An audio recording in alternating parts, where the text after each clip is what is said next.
वेगवेगळ्या भागात नमस्कार, मी पंजाब डक. राज्यामध्ये 14 मे पासून ते 25 मे पर्यंत दररोज वेगवेगळ्या भागात मान्सून पूर्व मोसमी पावसाळ्यासारखा पाऊस दररोज 2-2 दिवस वेगवेगळ्या भागात मुक्काम करत पडत जाणार आहे. म्हणून हा अंदाज शेतकऱ्यांना लक्षात यायचा. म्हणजे सांगायचं झालं तर ऊस ज्यांचा ऊस सुकत आहे, ज्यांचे ऊस शेतकरी आहे त्यांच्यासाठी आनंदाची बातमी, हळद लागवडीसाठी आनंदाची बातमी.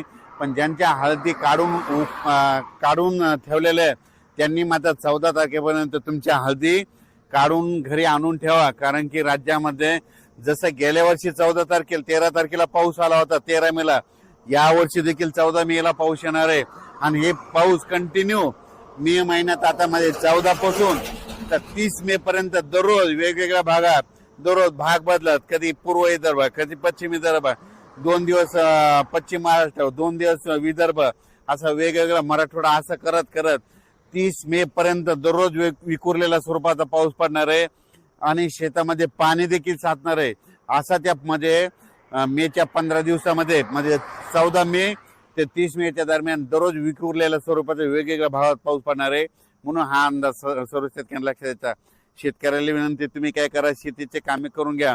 कारण की तुम्हाला जर अवकाळी एकदा पाऊस सुरू झाला तर तुम्हाला कामा आत पायला उशीर जाईल. म्हणून हे लक्षात द्यायचं. आणि सगळ्यात महत्वाची एक शेतकऱ्यासाठी आनंदाची बातमी, 17 मेला आपला मान्सून अंदमान बेटावर येणार दस्तक देणार आहे. म्हणून हा अंदाज लक्षात द्यायचा.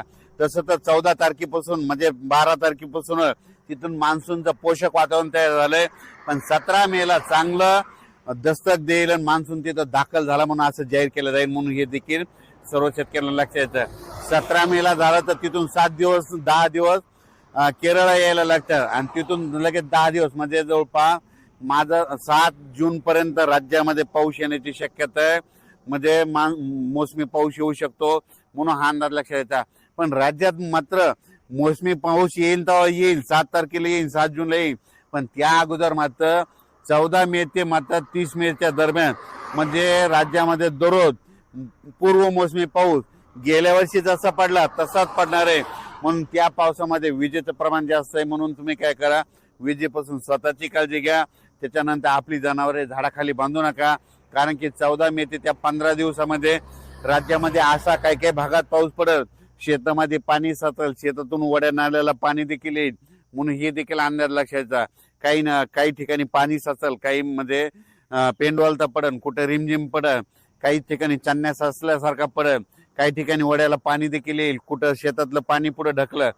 पण हे पाऊस मात्र त्या 15 दिवसामध्ये गेल्या वर्षी जसं झाला तीच कॉपी मात्र यावर्षी होणार आहे. म्हणून हे अंदाज लक्षात घ्यायचा. संत्र्याचे जे बगीचेवाले त्यांना तुम्ही ताण कसा द्यायचा तुम्ही तुमचं ठरवा. कारण की गेल्या वर्षी जसं पाऊस आहे तसाच आता देखील म्हणजे 14 मे ते 30 मेच्या दरम्यान येणार आहे. म्हणून हे अंदाज लक्षात घ्यायचा. आज आहे 8 मे, आज आहे 9 मे आणि उद्या 10 मे. आज देखील विदर्भामध्ये वर्धा, नागपूर, भंडारा, गोंदिया, चंद्रपूर, यवतमाळ, वाशिम, हिंगोली, बुलढाणा, अकोला, अमरावती, नांदेड, परभणी, जालना, बीड, धाराशिव, लातूर, सोलापूर, सातारा, सांगली ह्या पट्ट्यामध्ये आज देखील रात्रीच्याला विजेच्या कडकडासह म्हणजे बऱ्याच ठिकाणी जिल्ह्याच्या ठिकाणी बऱ्याच 10-20 गावामध्ये अवकाळी पावसाची हजेरी लागलेली दिसत. म्हणून हे लक्षात यायचं. उद्या देखील अशीच परिस्थिती राहणार आहे. 11 पासून वातावरण निवळणार आहे. म्हणून हे देखील लक्षात यायचं. आणि त्याच्यानंतर सांगायचं, उत्तर महाराष्ट्रात देखील आज म्हणजे नाशिक झालं, नंदुरबार, धुळे जिल्ह्यात देखील आज देखील 9 तारखेला बऱ्याच ठिकाणी आज देखील दुपारनंतर तिकडे पावसाच्या सरी दिसतील. म्हणून ह्या अंदाज लक्षात यायचा. हे पाऊस मात्र खूप जास्त प्रमाणावर नाही, पण 14 मे ते 25-27 मे पर्यंत पाऊस पडणार आहे. मात्र ते मात्र राज्यामध्ये ठिकठिकाणी दररोज वेगवेगळ्या भागात 2-2 दिवस वेगवेगळ्या भागात मुक्काम करत ते पाऊस पडणार आहे. आणि शेतकऱ्यांना मशागतीचे कामे करण्यासाठी चांगलं राहणार आहे. आणि जर ज्या ठिकाणी जास्त पाऊस पडला तर एकदा तणाचा उल्पा देखील निघतं. म्हणून शेतकऱ्यासाठी मशागतीसाठी पाऊस चांगला राहणार आहे. ऊस शेतकऱ्याला ज्यांना पाणी कमी पडायला त्यांच्यासाठी चांगला राहणार आहे. ज्यांना हळद लागवड करायची त्यांच्यासाठी चांगला राहणार आहे. सिल्लोड भागातल्या शेतकऱ्यांनी मिरची लागवड केलेली त्या मिरचीसाठी ती पाऊस पोषक ठरणार आहे. म्हणून हे लक्षात घ्यायचं. म्हणजे सांगायचं झालं तर काही जणांना फायदा होईल, काही जणांचं नुकसान होईल, म्हणून नाण्याच्या दोन्ही बाजू या पावसामध्ये होणार आहे, म्हणून हे देखील लक्षात घ्यायचं. अचानक वातावरण बदल झाला तर उद्या एक लगेच मेसेज दिला जाईल. धन्यवाद. आणि राज्यातल्या वीट उत्पादकांना सांगू इच्छितो की तुम्ही 14 तारखेपर्यंत तुमचे वीट उत्पादन चालू राहते, कारण की 14च्या नंतर ते 30 पर्यंत सारखा पाऊस राहणार आहे. म्हणून तुम्ही तुमचा विटा चालू ठेवायचा का नाही ठेवायचा हे तुम्ही तुमचं ठरवायचं, कारण की 14 मे ते गेल्या वर्षी जसा पाऊस सुरू झाला तसंच यावर्षी देखील 14 मेला पाऊस सुरू होणार आहे. आणि 17 मेला मात्र अंदमान बेटावर मान्सून दस्त देणारच आहे. म्हणून हे अंदाज सर्व शेतकऱ्यांनी लक्षात घ्यायचा.